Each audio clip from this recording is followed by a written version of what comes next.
Hello candidates, I am going to dictate you a passage from Kailash Chandra magazine. So please get ready for the dictation. The dictation will start after 15 seconds.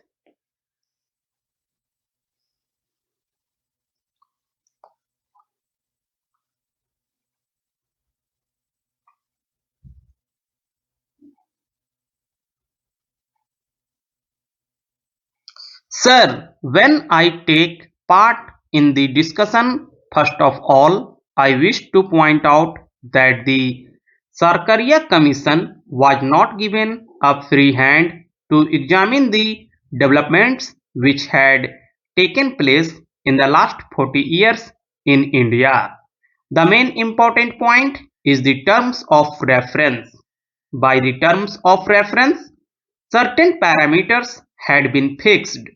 Within those parameters, the Sarkaria Commission has submitted its report. There are more than 200 recommendations.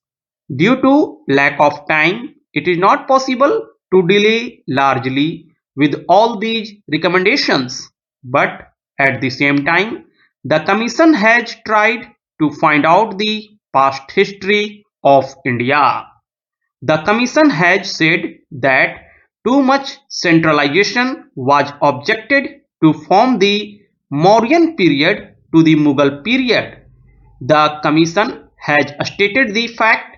Similarly, under the British rule, also centralization was actually objected to by the people, by the states.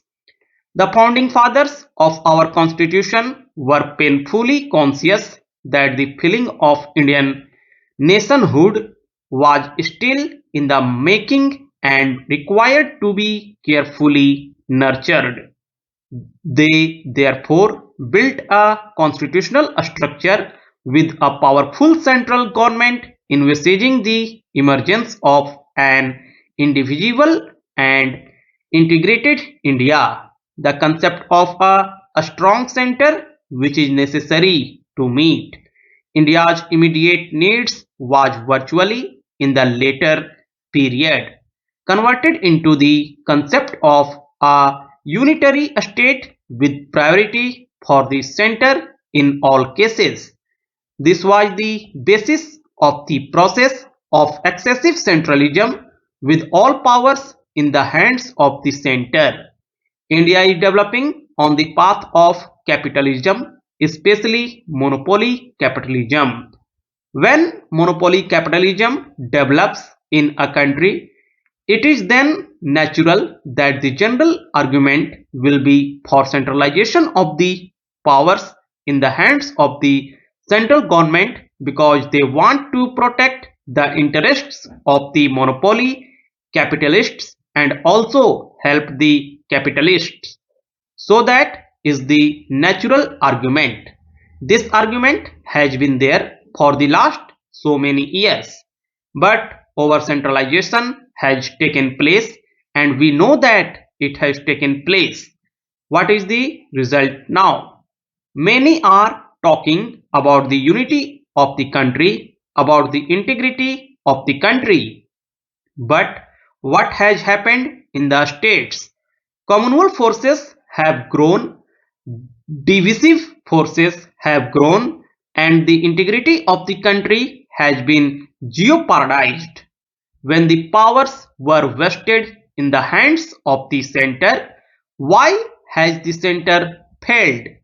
The Khalistan movement is there and there are other movements also, secessionist movements. Now some people are demanding a Jharkhand state and then there is a demand for an Uttarakhand state. These are all developing.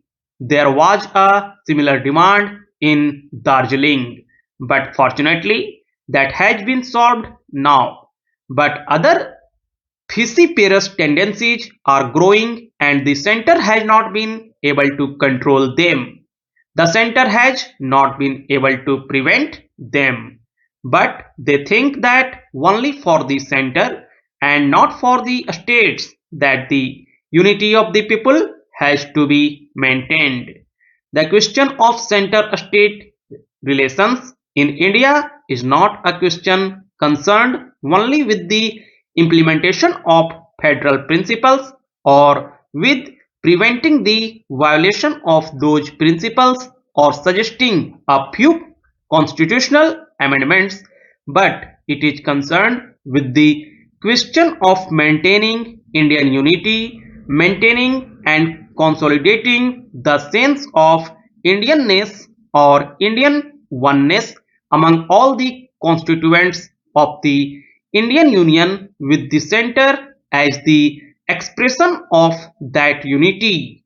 But for maintaining that unity, which has enabled us to compel the British to quit the constituent units, have not received any reward in the integration of the units, because the constituent units consisted of big territories, each with its own language and heritage, and in these huge linguistic national units, their linguistic identity and sense of unity grew side by side with the identity of the Union.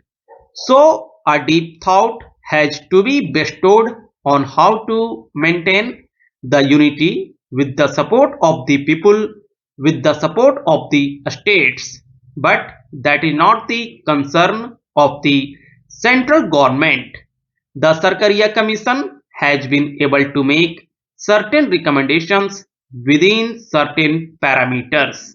Even within those parameters, two recommendations are there. One is that it is neither advisable nor necessary to make any drastic change in the basic character of the constitution. The second is that the electoral system can be continued like this.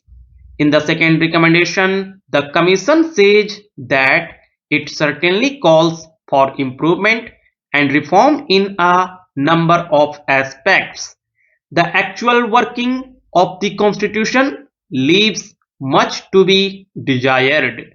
It has said about the changes proposed in the financial aspects of the Indian Union and the states.